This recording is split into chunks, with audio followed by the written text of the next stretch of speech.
Jail में gangster बीमार, ICU में भर्ती मुख्तार। जेल में ही उनको जहर दिया गया था। वो लखनऊ के पीजीआई अस्पताल में एडमिट रहे।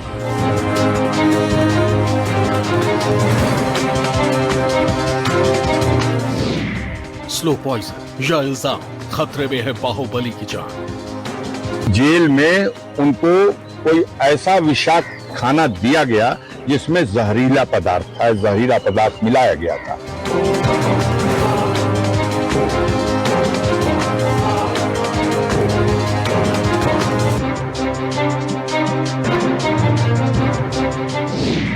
अंसारी परिवार को लगता है डर, मुख्तार को कौन दे रहा है जहर। तो जब रक्षक ही भक्षक बन जाएगा तो फिर क्या कहना है। तक मारने का प्रयास हो सकता है, शैतान शैतानी कर सकता है, लेकिन अपने मंसूबे में सफल नहीं होगा।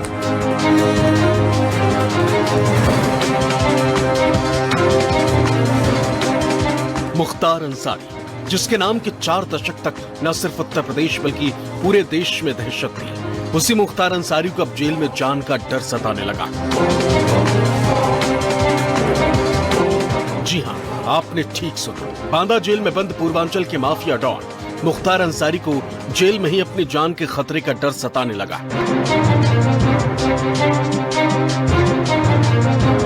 दरअसल हुआ कुछ यूं कि उत्तर प्रदेश के बांदा जेल में आधी रात को हड़कंप मच गया।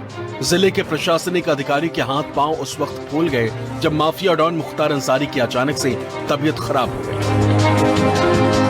आनन फानन में बांदा के मेडिकल कॉलेज में भर्ती कराया गया। शुरुआत में जानकारी मिली कि घबराहट और सीने में दर्द होने के चलते मुख्तार अंसारी को भर्ती कराया गया। बांदा जेल में बंद माफिया मुख्तार अंसारी की सोमवार रात तबीयत बिगड़ गई। पेट दर्द की शिकायत पर जेल प्रशासन ने माफिया को सुबह 3:55 पर दुर्गावती मेडिकल कॉलेज में भर्ती कराया। फिलहाल आईसीयू में इलाज चला। बांदा मेडिकल प्रशासन ने सुबह 8 बजे मुख्तार का पहला हेल्थ बुलेटिन जारी किया। इसमें बताया कि मुख्तार के पेट में दर्द है। अब नई जानकारी मिली है कि मुख्तार अंसारी को कब्ज और यूरिन इन्फेक्शन की शिकायत थी। उसे 4-5 दिनों से कब्ज की शिकायत थी। फिलहाल उसकी हालत स्थिर है और अब वापस जेल में शिफ्ट कर दिया गया। दरअसल जानकारी के मुताबिक देर रात जेल में मुख्तार अंसारी की तबीयत बिगड़ने के बाद उसे जेल से अस्पताल में शिफ्ट करना पड़ा है। जेल विभाग से मिली जानकारी के मुताबिक मुख्तार अंसारी पिछले कई दिनों से यूरिनल इन्फेक्शन से पीड़ित था, जिसकी वजह से उसे अस्पताल ले जाना पड़ा। हालांकि मुख्तार अंसारी के इस मामले में अभी तक पुलिस प्रशासन और जेल विभाग ने चुप्पी साध रखी है। यहाँ आपको ये भी बता दें कि कुछ दिन पहले अंसारी की सुरक्षा के मामले में लापरवाही को लेकर एक जेलर और 2 डिप्टी जेलर को निलंबित किया गया था। मुख्तार अंसारी की तबीयत बिगड़ने से बांदा से लेकर लखनऊ तक हड़कंप मचा। डॉक्टर्स के मुताबिक अभी मुख्तार अंसारी की हालत स्थिर है। अस्पताल से जारी मेडिकल बुलेटिन में बताया गया कि उसे पेट में दर्द की शिकायत थी, लेकिन मुख्तार के बड़े भाई अफजाल अंसारी ने जहर देने का आरोप लगाया। उनका दावा है कि जेल के अंदर ही उनके भाई को मारने की कोशिश हो रही है। उनका मानना है और उनका कहना है कि उन्हें खाने में कोई जहरीला पदार्थ लाया गया। और ये दूसरी बार हुआ। अच्छा, पहले भी 40 दिन पहले एक बार हो चुका है और अभी भी शायद 19 को या 22 को कोई डेट बताए उन्होंने, और तब से उनकी हालत खराब है। मुख्तार अंसारी की तबीयत खराब होने के बाद हर तरफ कोहराम मच गया। पिछले दिनों जिस प्रकार से उन्होंने बांदा जेल प्रशासन पर स्लो पॉइजन देने का आरोप लगाया था, उसके बाद परिजन परेशान हुए। जेल में बंद मऊ विधायक बेटे अब्बास अंसारी ने गाजीपुर में परिजनों तक तार संदेश भेजकर पिता की स्थिति की जानकारी दी गई। मुख्तार अंसारी की तबीयत खराब होने की जानकारी मिलते ही बेटे उमर अंसारी के साथ परिवार के लोग बांदा पहुँच गए। इस दौरान उमर अंसारी ने जेल प्रशासन पर गंभीर आरोप लगाए। रिक्वेस्ट की कि मिलाइए मत साहब, मैं 900 किलोमीटर चल के आया हूँ रोजा रख के, परेशान हूँ, किस मेंटल स्टेटस में हूँ आप समझ सकते हैं। मैं पुत्र हूँ उनका, मुझे ताकने भी नहीं दिया गया शीशे में से कि देख लीजिए अपने पिता को। तो ये तो जुल्म। अब क्या इस पे बोला जाए और क्या अभी कुछ कहना और सुनना बचा रह गया है। हम लोग सब्र से हैं, कानून के रास्ते से अपनी लड़ाई लड़ेंगे। माननीय सर्वोच्च न्यायालय में इस मैटर को लेकर जा रहे हैं। जेल में ही उनको जहर दिया गया था। वो लखनऊ के पीजीआई अस्पताल में एडमिट रहे और तबीयत उनकी बहुत दिन खराब रही। उसके बाद फिर ले आके वापस बांदा में उनको वो किया, ले आके रखा। लेकिन बात ये है कि सब कुछ आपके सामने है, खाना आप दोगे, रखेंगे आप हमें जैसे चाहोगे रखोगे। तो जब रक्षक ही भक्षक बन जाएगा तो फिर क्या कहना है, तो फिर तो वो बचाने वाला वही एक जात ऊपर वाला है। सिर्फ भाई और बेटा ही नहीं बल्कि मुख्तार के परिवार से हर कोई एक ही सुर में बात कर रहा है कि जेल में मुख्तार को जहर दिया जा रहा है, उनकी जान खतरे में और कभी भी मुख्तार की मौत की खबर आ सकती है। ये पहली बार नहीं है जब इस तरह की बात की जा रही है, बल्कि पूर्वांचल के डॉन मुख्तार अंसारी ने पिछले दिनों भी आरोप लगाया था कि उसे जेल में स्लो पॉइजन दिया गया। 21 मार्च को बाराबंकी एमपी एमएलए कोर्ट में चर्चित एम्बुलेंस केस में मुख्तार अंसारी की पेशी हुई थी। तब उसने वकील के माध्यम से कोर्ट में आवेदन दिया कि 19 मार्च की रात खाने में पॉइजन दिया गया, इसकी वजह से तबीयत खराब हो गई। मुख्तार ने अपनी एप्लीकेशन में कहा कि ऐसा लग रहा है कि मेरा दम निकल जाएगा, बहुत घबराहट हो रही है, कृपया मेरा सही से डॉक्टरों की टीम बनवा कर इलाज करवा दें। 40 दिन पहले भी उसने पॉइजन मिलाकर खाना देने का आरोप लगाया था, जिसके बाद मुख्तार की सुरक्षा में लापरवाही को लेकर एक जेलर और 2 डिप्टी जेलर सस्पेंड किए जा चुके। मुख्तार अंसारी के भाई अफजाल अंसारी ने अस्पताल में मुख्तार अंसारी से मुलाकात करने के बाद कहा कि मुख्तार अंसारी की जेल में हत्या करने की साजिश रची जा रही है और ये साजिश कई दिनों से की जा रही है। यही नहीं, परिवार की तरफ से कोर्ट में याचिका दायर करके ये भी कहा गया है कि मुख्तार अंसारी को किसी दूसरे राज्य में शिफ्ट किया जाए और वहीं पर ट्रायल भी चलाया जाए। अफजाल अंसारी ने यह भी कहा कि मौत का दिन तो निश्चित है, लेकिन शैतान मुख्तार अंसारी की हत्या करने की कोशिश कर रहा है।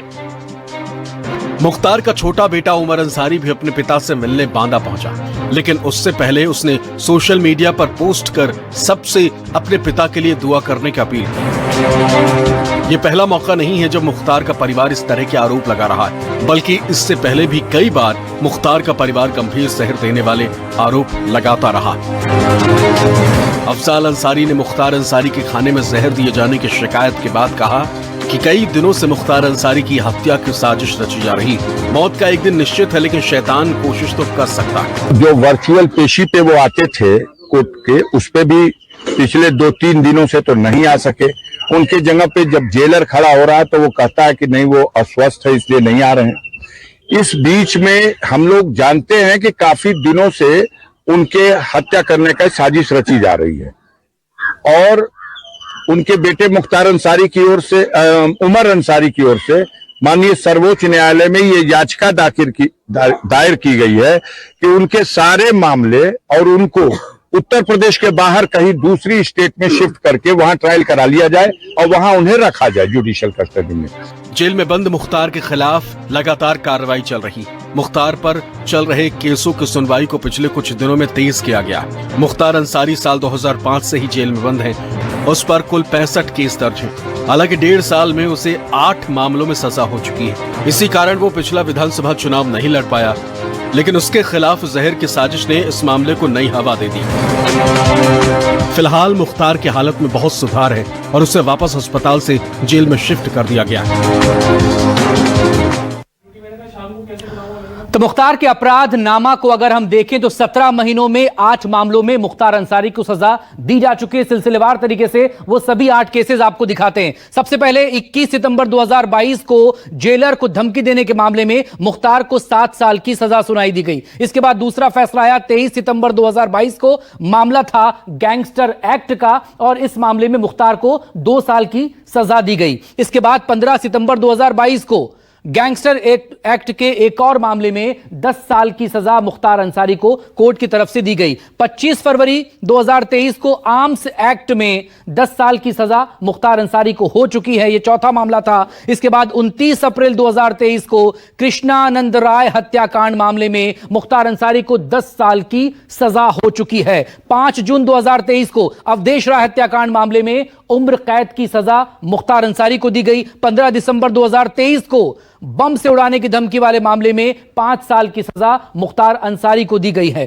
13 मार्च 2024 को फर्जी लाइसेंस वाले मामले में उम्र कैद की सजा मुख्तार अंसारी को कोर्ट की तरफ से दी गई है। तो ये वो मामले हैं 8 जो 17 महीनों में 8 मामले में सजा हुई है। अब फैमिली बैकग्राउंड कैसा है मुख्तार अंसारी का, परिवार के और सदस्यों पर कितने केसेस हैं। सबसे पहले मुख्तार अंसारी की बात, 61 केस मुख्तार अंसारी पर हैं, 8 में सजा हो चुकी है, बाकी और पर सुनवाई चल रही है। पत्नी अफशा अंसारी पर 11 मुकदमे दर्ज हैं। अब्बास अंसारी बेटा है, विधायक भी, 8 मामलों में 8 मामले चल रहे हैं, 8 केसेस हैं अब्बास पर। इधर उमर अंसारी पर भी 6 केस हैं। निखत अंसारी जो बहू हैं, 1 केस उन पर भी चल रहा है। अफजाल अंसारी जो कि सांसद भी हैं, भाई भी हैं मुख्तार अंसारी के, उन पर 7 केसेस चल रहे हैं। और सिकबतुल्लाह अंसारी विधायक रह चुके हैं, ये भी उन मुख्तार अंसारी के भाई हैं, इन पर 3 केसेस चल रहे हैं। तो ये पूरा जो है वो फैमिली का रिकॉर्ड है, जिन पर अलग अलग मामले दर्ज हैं। इस सबके बीच जुर्म की दुनिया में दशकों तक मुख्तार अंसारी की तूती बोलती रही। केस तो दर्ज हुए मुख्तार अंसारी पर, लेकिन सजा नहीं हो पाई थी। लेकिन बीते 17 महीनों में 8 अलग अलग केसेस में मुख्तार अंसारी को सजा हो चुकी है। जुर्म की दुनिया का बड़ा नाम मुख्तार अंसारी कभी क्रिकेट का उभरता हुआ खिलाड़ी हुआ करता था। राहें जुदा हुई, क्रिकेट की पिच से निकले और जुर्म की राहें अख्तियार कर ली और अपराध की दुनिया का बड़ा खिलाड़ी बन गया। एक नजर मुख्तार अंसारी के अपराध नामे पर।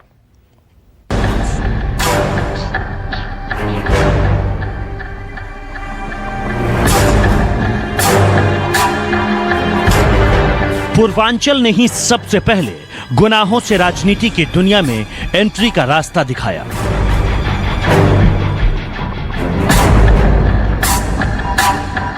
लेकिन अपराध की दुनिया से होकर गुजरने वाला रास्ता जब सियासत के दरवाजे पर खुलता है तो गैंगस्टर खुद को खुदा समझने लगते हैं।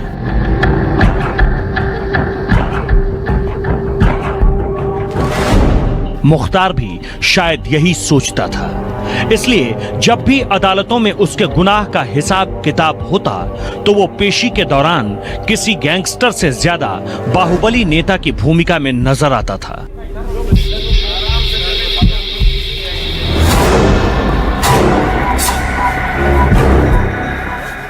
बहरहाल मऊ दंगों में वांटेड गैंगस्टर मुख्तार अंसारी जब सरेंडर करके जेल गया तो मऊ की अदालत से गाजीपुर कोर्ट तक अदालतों में पेशी पर आने लगा।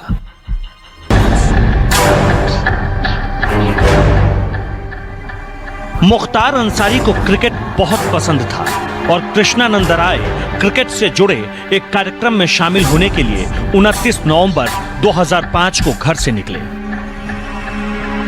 मोहम्मदाबाद के कच्चे रास्तों पर कृष्णानंद की 2 पुलिस गाड़ियां दौड़ रही थी। किसी को अंदाजा नहीं था कि बीजेपी विधायक कृष्णानंद जहां जा रहे हैं वहां तक कभी नहीं पहुंच पाएंगे, क्योंकि रास्ते में खड़ा था मुख्तार का शार्प शूटर मुन्ना बजरंगी।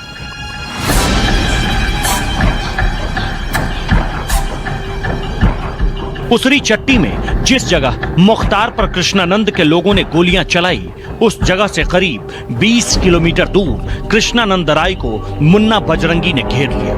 बताया जाता है कि मुन्ना बजरंगी और उसके साथियों ने 6 AK-47 राइफलों से करीब 400 राउंड फायरिंग की।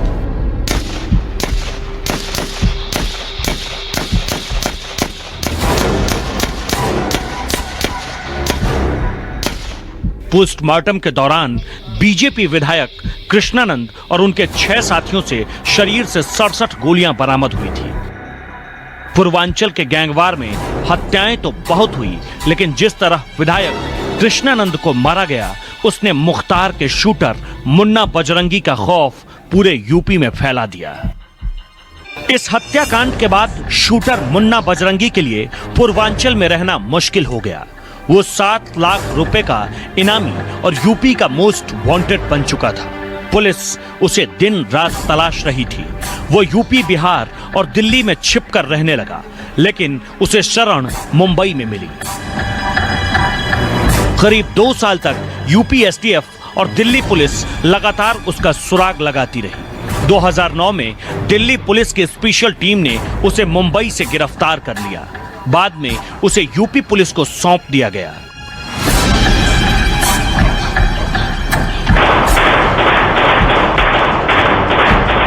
जुलाई 2018 में यूपी के बागपत जेल में मुन्ना बजरंगी की संदिग्ध हालात में गोली मारकर हत्या कर दी गई। मुख्तार के शार्प शूटर की हत्या का राज कभी सामने नहीं आ सका।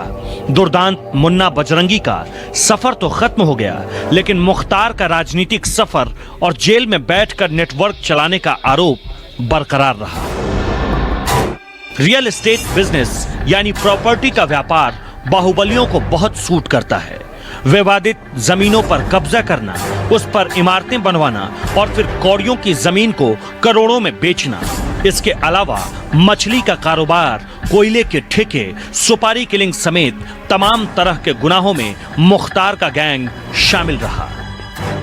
मेरा यकीन हो गया कि वाकई सच्चाई हमेशा जीत होती है। पुलिस के मुताबिक वो और उसके गैंग के लोग एक खास मकसद से लोगों की मदद करते हैं।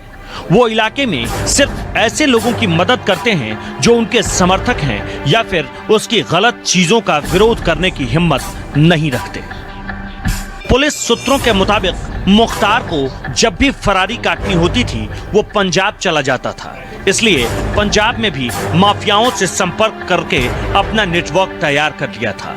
हालांकि अब पंजाब से लेकर यूपी तक जहां भी उसकी अवैध संपत्तियां और गैंग के लोग मिल रहे हैं, उनके खिलाफ शिकंजा कसा जा रहा है। गुनाह चाहे समाज में फैले हों या अवैध संपत्तियों के रूप में, अपराध की कमाई का यही हश्र होता है पूर्वांचल के बाहुबली और गैंगस्टर मुख्तार का। मुख्तार भले ही मऊ सदर सीट को राजनीतिक विरासत बना चुका हो, लेकिन पूरे यूपी में पुलिस और प्रशासन उसके गुनाहों का एक एक हिसाब कर रहे हैं। अवैध कब्जों से लेकर हथियारों के दम पर खौफ फैलाने वाले मुख्तार और उसके गैंग के खिलाफ मिशन क्लीन शुरू किया गया। मुख्तार अंसारी गाजीपुर का बाहुबली, हत्या, अपहरण, रंगदारी के 40 से ज्यादा केस। यूपी के गाजीपुर में खौफ की जमीन तैयार करने के बाद मुख्तार ने एक पैर गुनाहों की दुनिया में जमाया और दूसरा राजनीति में। मुख्तार सिर्फ गैंगस्टर नहीं बल्कि समाज और सियासत दोनों के सामने एक सवाल की तरह है। अब ये लोगों को तय करना है कि उन्हें अपराध मुक्त समाज चाहिए या गैंगस्टर मुख्तार जैसे लोग, और सियासत को भी ऐसी लक्ष्मण रेखा तय करनी होगी जिसे कोई अपराधी पार करके राजनीति की चौखट तक न पहुंच सके।